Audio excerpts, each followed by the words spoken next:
Ay nako, ano kaya pwedeng ulamin? Uy! Andito din kayo?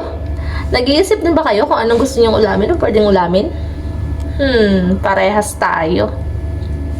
Uy, sakto. May karning baka ako dito. Kaso unti lang. Pero huwag mag-alala. Gagawa natin yan ng paraan para dumami. Tara! Hiniwa ko nga lang po yung ating karning baka ito bite size para naman mas dumami pa yung karne natin at mas madali yung pagkain natin mamaya. Ginayat ko na din po yung mga sangkap para sa gagamitin natin sa pagluluto. Ang mga sangkap po pala na gagamitin ko ay sibuyas, luya, siling haba, bell pepper at spring onions. Meron din po pala ako ditong dalawang bloke na maliliit na butter. Ito po yung gagamitin natin instead of oil. Huwag din po natin kalimutan yung ating beef cubes at syempre yung magic sarap. Uy, magic sarap, baka naman. Sa ating gulay naman po, meron po ako ditong enoki mushrooms. Sinugasan ko na po ito para diretso na yung pagluluto natin. Kung wala naman po kayong enoki mushrooms, pwede naman po yung patatas na lang. Meron din po pala ako ditong Chinese cabbage. Ito at kinayat ko na din po sa saktong laki at hiwa na gusto ko. Kung gusto niya naman po ng malalaking hiwa, abay wala po yung problema. Nung na-ready ko na nga po lahat, ito ay nagpapainit na po ako ng kaldero. Sa mga oras na to, diniretso ko na po into medium heat yung ating apoy. Nung saktong mainit na po yung kaldero, nilagay ko na po yung ating hiniwang karning baka. Yes po, inuuna po natin yung ating karning baka para po ito ay matanggalan ng sarili niyang katas. Dahil po pag hindi po natin ito tinanggalan ng sariling katas, ito po ay mag-iiwan ng langsa sa ating sabaw. Habang inaantay po natin na lumabas yung sariling katas niya, pwede po natin itong timplahan ng kaunting asin. At kapag nalagyan na po natin ng asin, huwag pong kalimutan halo-haluin para lahat po ay matimplahan. Kapag lumabas na po yung sariling katas niya,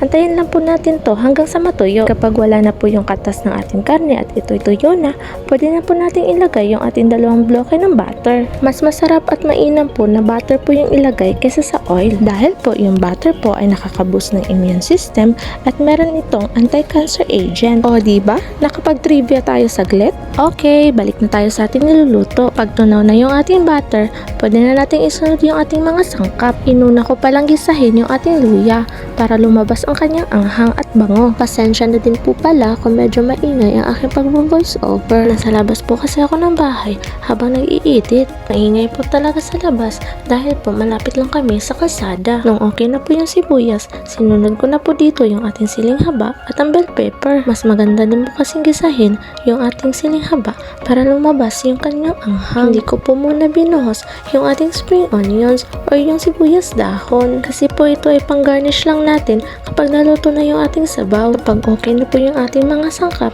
pwede na po tayong maglagay dito ng 2 cups of water. 2 cups lang po muna yung ilalagay natin para mas madali yung pagpapakulo natin. Antayin lang po natin kumulo bago natin dagdagan yung ating tubig. Kapag kumulo na, pwede na tayong magdagdag dito ng tubig. Nasa sa inyo na po yun kung gaano kadami ang gusto nyong sabaw. Kung okay na yung dinagdag yung tubig, antayin na naman natin tong kumulo. Habang inaantay kong kumulo yung ating sabaw, nilagay ko na pala yung ating beef cubes at yun, tumilapon pa nga. Buhay pa yata yung bakang sahog ng ating beef cubes. Takpan lang po natin ito para mas mabilis itong kumulo. At kapag ito ay kumulo na, pwede na tayong magtimpla dito ng asin. Sa paglalagay naman po ng asin, nasa sa inyo na po yun kung gaano kaalat ang gusto ninyo. Naglagay din po pala ako dito ng durog na paminta. Durog po na paminta yung ginamit ko para hindi po ako madistorbo sa paghigop ng sabaw. Nakakadistorbo po kasi sa paghigop ng sabaw yung buong paminta.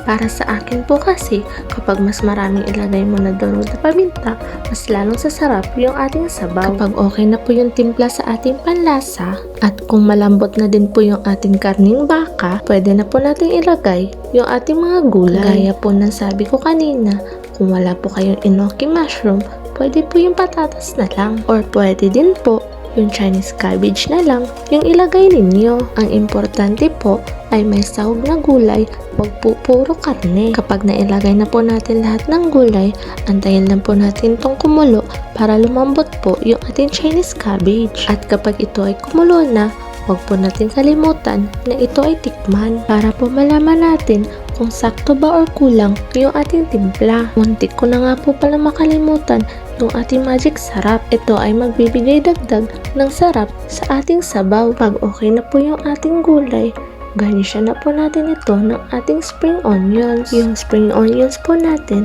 ay magbibigay dagdag ng sarap at bango sa ating sabaw. Sigurado akong mapaparami ang iyong kain nito dahil ito ay may karne, may gulay na din. O tara, kain na tayo!